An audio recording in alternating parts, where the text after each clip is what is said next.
Ghana's economy has recorded a negative 3.4% in the second quarter of this year. Now, the first time since 1983, that's in 37 years. According to the figures released by the Ghana Statistical Service, the heavy fall is largely attributed to some restrictions on activities in the economy, which virtually came to a standstill during the period as a result of the COVID-19 outbreak. With oil, the economy recorded a negative 3.2% growth rate in the second quarter. Government statistician Professor Samuel Kopna-Aining has the details.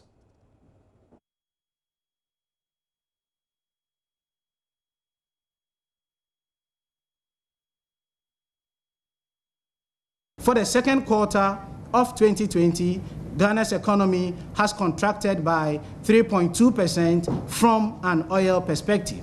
From a non-oil perspective, we also saw a contraction in the economy.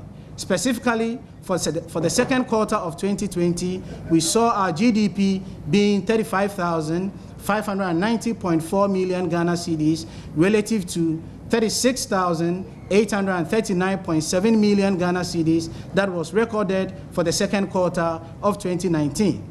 Ladies and gentlemen, for the first time in 37 years, Ghana's economy has seen a contraction, which indicates that the last time the economy contracted was in 1983. And for emphasis, the oil sector contracted by 3.2% and the non-oil sector contracted by 3.4%. We share with you quarterly real GDP growth rates from two perspectives. By finding the average over the last 7 years, that is from the first quarter of 2014 to the second quarter of 2020, and look at how that compares with only the second quarter of 2020. From the perspective of oil and non-oil, we see that from both perspectives, as was indicated, restricting the GDP estimate to the second quarter of 2020, we saw that from both perspectives, the economy contracted respectively by 3.2% and 3.4%. Relative to what happened over the last 7 years, that is the first quarter of 2014 to the second quarter of 2020, we saw these two sectors, that is the oil sector growing by 4.6% and the non-oil sector growing by 4.1%. We do the same analysis from the three sectors' point of view by comparing GDP estimates for the last 7 years with GDP estimates for the second quarter of 2020. And with the exception of the agricultural sector that saw an expansion of 2.5%, both the industry sector and the services sector saw a contraction. Specifically, the industry sector saw a contraction of 5.7%, followed by the services sector contracting by 2.6%.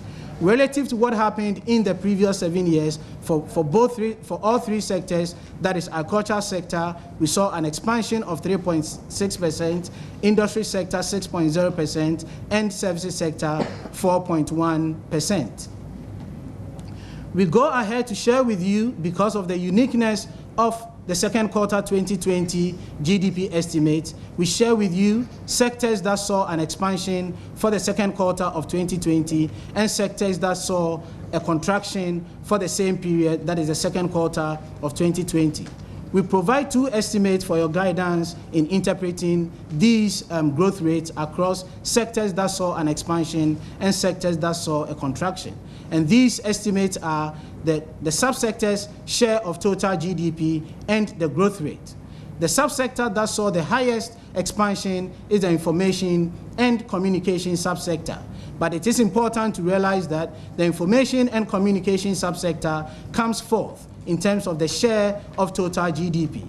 We have the crops subsector that saw the highest growth, having a contribution of 12.0%, followed by construction subsector having a share of 8.5%, and transport and storage following with 6.3%. So although these three sectors have higher relative shares to GDP, they come low in terms of growth rate, and information and communication subsector that saw a growth rate of 74.2% has a share of only 5.9%. Well, let's break down the figures now, and to help me do that is my colleague with the Joy Business team, Assistant Editor Charles Nixon. So Charles, many thanks for joining me. How bad are these figures? I wouldn't say the figures are bad, because if you look at the growth rate, it was a contraction.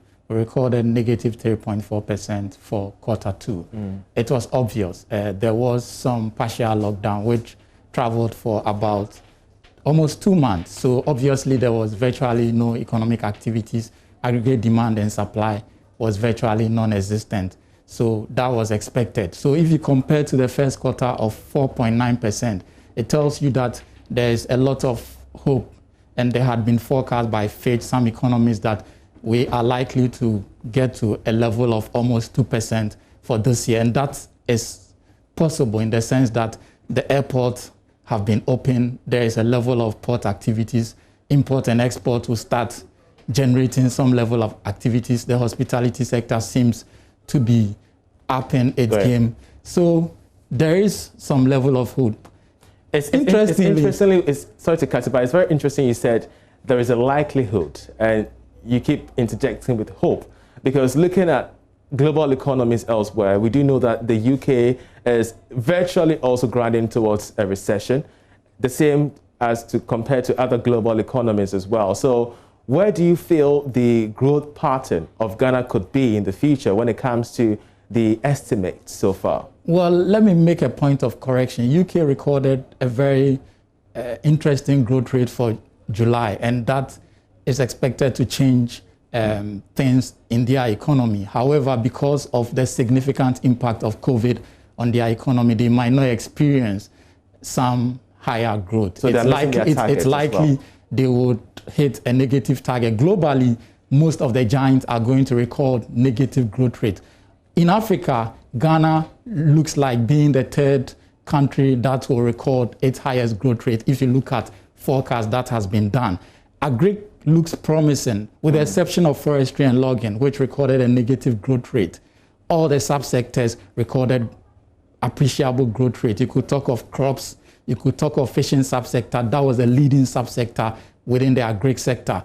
It was expected in the industry sector, whereby manufacturing recorded the highest negative growth rate or contracted heavily. Sure. There was virtually no demand or supply in the manufacturing subsector. Interestingly, electricity recorded the highest growth rate in the industrial subsector, because there was higher demand for electricity, and there was supply available as well within the period.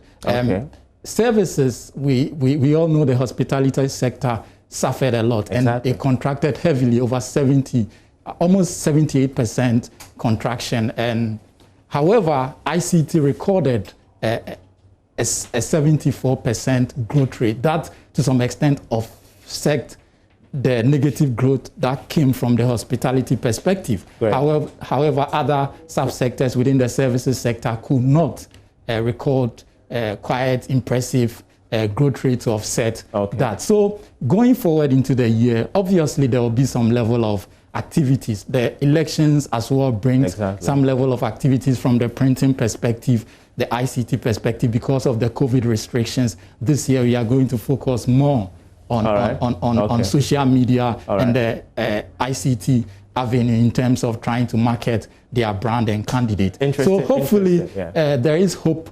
It gives some opportunity for businesses to plan.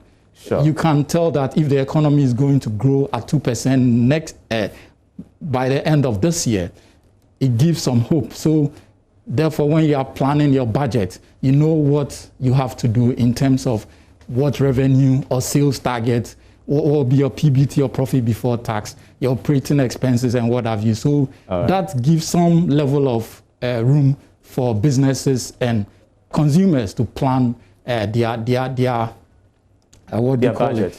budget for next year. All right, great analysis. Many thanks, Charles Nixon, for the analysis that he's been giving us clear details into these statistics on the Ghana Statistical Service, where Ghana recorded some contraction in 37 years.